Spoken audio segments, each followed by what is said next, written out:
The story begins with a first-year high school student named Anzu who has only three loves, which is video games, chocolate, and her pet cat Momohiki. One day a love Cupid named Riri appears with the news that to combat Japan's declining birth rates, Cupids from the magic realm will help young people with no romantic experience find love. Anzu's daily life will now be filled with attractive guys and romantic scenarios until she chooses a boyfriend, and so she won't try to avoid them. Riri confiscates all her games and chocolate.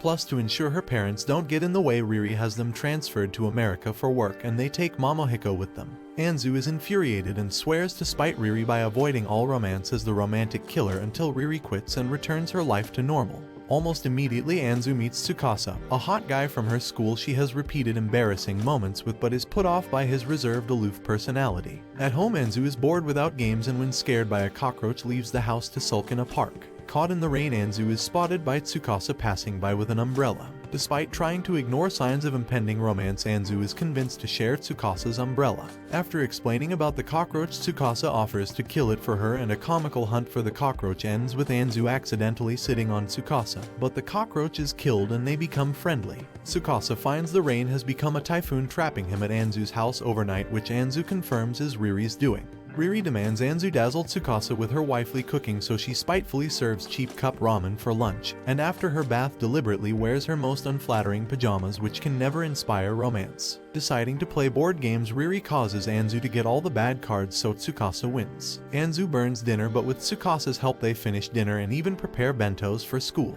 Anzu realizes that Tsukasa might not be so aloof after all, but stops herself before she develops feelings. Disappointed, Riri uses magic to make Anzu fall asleep first. Anzu dreams she is holding Momohiki, so when Tsukasa tries to wake her she grabs his hand and refuses to let go. Tsukasa accepts that he is stuck for the night and realizes he hasn't had so much fun in a long time. Anzu is mortified when she awakens in Tsukasa's lap. Tsukasa goes home but returns explaining that the typhoon flooded his apartment, which Anzu suspects is Riri again. At school, a teacher mistakenly reveals to Tsukasa's fans named Rina and Yukiko that Tsukasa and Anzu know each other and insist on accompanying her to meet Tsukasa. Tsukasa is so annoyed he leaves with Anzu and forbids Rina and Yukiko from following. He explains that girls like Rina who constantly seek his attention when he is uninterested in dating are tedious, so he prefers to spend time with Anzu. Anzu realizes if Tsukasa isn't interested in dating, she can be his friend without risking romance. A series of bad luck caused by Riri mean there are no available apartments anywhere, causing Tsukasa to ask to live with Anzu temporarily. Anzu is furious seeing as Riri so expertly manipulated them, but agrees so Tsukasa won't become homeless. On their first day together, Anzu sees Tsukasa is also helpful and a hard worker. Riri reappears to remind Anzu that dating sims include multiple men, and so to kickstart her romantic life it is time for the next level. At that moment, another hot guy knocks on Anzu's door who happens to be a forgotten childhood friend.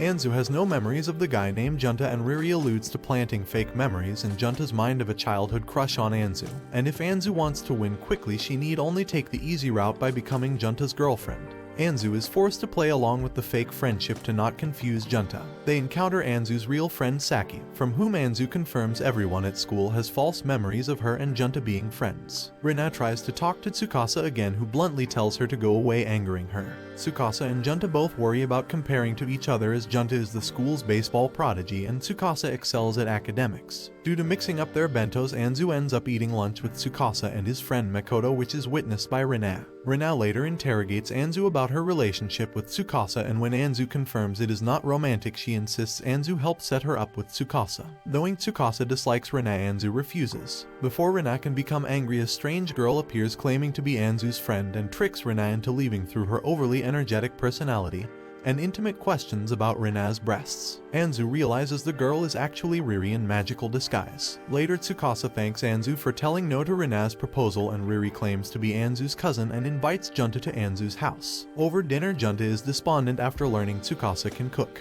Riri tries to suggest Junta also live with them, so Anzu steals Riri's wand. Wrestling to get her wand back, Riri drops it in dog poo, rendering it temporarily powerless. Meanwhile, Tsukasa reassures Junta that he has no interest in dating anyone. Junta eventually goes home, so Tsukasa shares that he is unused to family dinners. Anzu suspects that Tsukasa probably lived alone due to a complicated relationship with his parents. The next morning, more of Tsukasa's fans notices him walking to school with Anzu, but Anzu claims their homes are just close to each other. As Tsukasa has work after school, Anzu goes home and without her games goes to bed early. An underwear thief breaks into the house but is scared by Anzu's demonic rage, and a passing junta catches the thief for the police. Junta's mother, who is unaware that Tsukasa already lives with her, insists Junta to live with Anzu to protect her, which Anzu's parents actually agree to. Anzu is furious Riri has successfully manipulated her into living with two attractive guys at the same time. To limit her contact with both boys at home, Anzu gets a job at a konbini. Tsukasa asks Anzu to go clothes shopping with him, hoping her presence will deter other women. Riri appears, insisting Anzu treat the shopping trip like a date or she will confiscate all her cat-themed clothing. A furious Anzu agrees to wear cute clothes and makeup, which flusters Tsukasa. Determined to resist Riri, Anzu acts as unromantic as possible and buys normal clothes but plans to never wear them. Anzu leaves to use the bathroom and multiple women immediately approach Tsukasa, their unwanted attention almost giving him a panic attack until Anzu returns. Grateful, Tsukasa finds himself staring at Anzu more than usual, and when she sees a cute cat bracelet he impulsively buys it for her. Junta meets them while they are returning home and is overwhelmed by Anzu in makeup. That night, Riri sees the three have become far too comfortable living together and decides some drama is required to get the romance moving. The next day, Anzu's alarm doesn't go off, and while running late for school she is almost hit by the car of another hot guy, who happens to be an arrogant rich one. The rich guy named Hijiri is so egotistical he believes Anzu caused the car accident to blackmail him into dating her. This only makes Anzu furious as she yells at him and leaves. Hijiri is confused since Anzu is the first person who is uninterested in him, so he decides to make her fall in love with him using her three worldly desires, which are chocolate, games, and kittens. Riri offers to let Anzu keep the gifts if she gives Hijiri a chance. Insulted, Anzu unexpectedly rejects the gifts, claiming she has no interest in meaningless gifts bought with his parents' money, and Hijiri is unexpectedly saddened by this. The next day, Anzu finds Hijiri employed at the same konbini where she works, and despite his arrogance excels at customer service. Anzu learns from Tsuchiya, Hijiri's bodyguard, that her interactions with Hijiri caused a dramatic shift in his personality. Since Anzu's rejection, he has actually been trying to relate to normal people. After receiving his first wage, Hijiri offers to buy her a gift with his own money. Feeling guilty, Anzu can't reject his offer and requests a cheap soda. Seeing Hijiri smile, the moment almost becomes romantic until Anzu slaps herself back to sanity.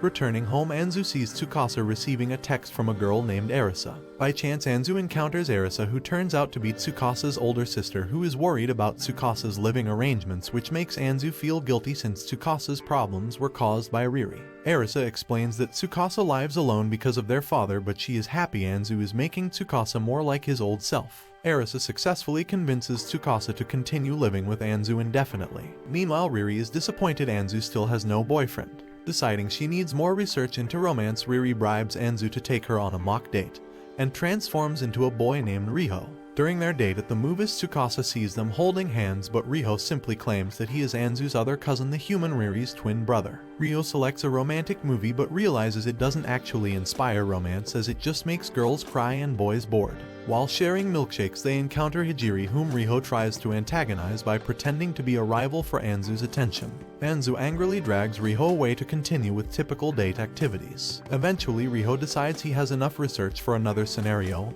and Anzu swears to defeat it. Riho suddenly kisses Anzu on the cheek, which flusters her until she realizes Riho only did it to traumatize Junta, who was right behind them.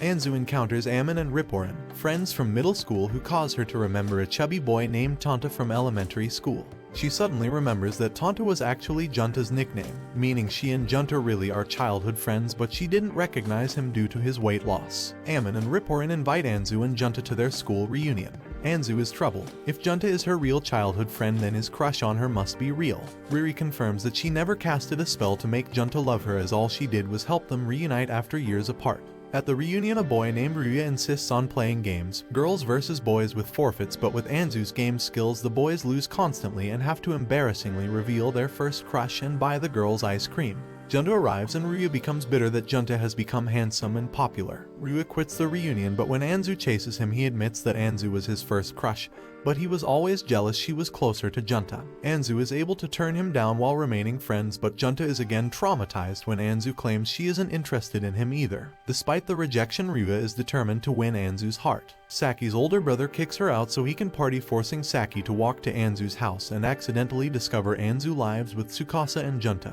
She promises to keep their secret, and Anzu considers telling her about Riri but is struck by a painful need to visit the bathroom. Saki tells Tsukasa that him living there might be good for Anzu.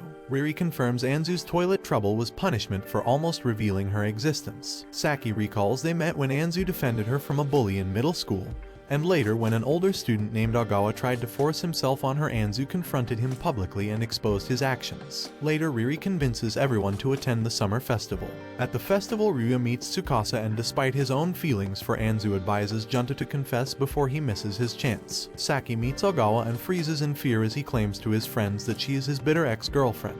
Makoto senses her fear and makes an excuse to take her away from Ogawa, for which she is grateful. Two random girls take a picture with Tsukasa in the background and post it online. Minutes later, the photo is seen by a disturbed woman who is happy to have finally found Tsukasa's location. The woman named Yukana approaches Anzu claiming to be Tsukasa's girlfriend. Anzu is suspicious, and when Tsukasa sees Yukana he reacts with fear, which forces Anzu to make Yukana leave. Tsukasa confirms that Yukana is his stalker and the reason he lived alone is so Yukana couldn't find him. He explains Yukana began stalking him after a random encounter in the street, but Tsukasa's father accused him of making it all up.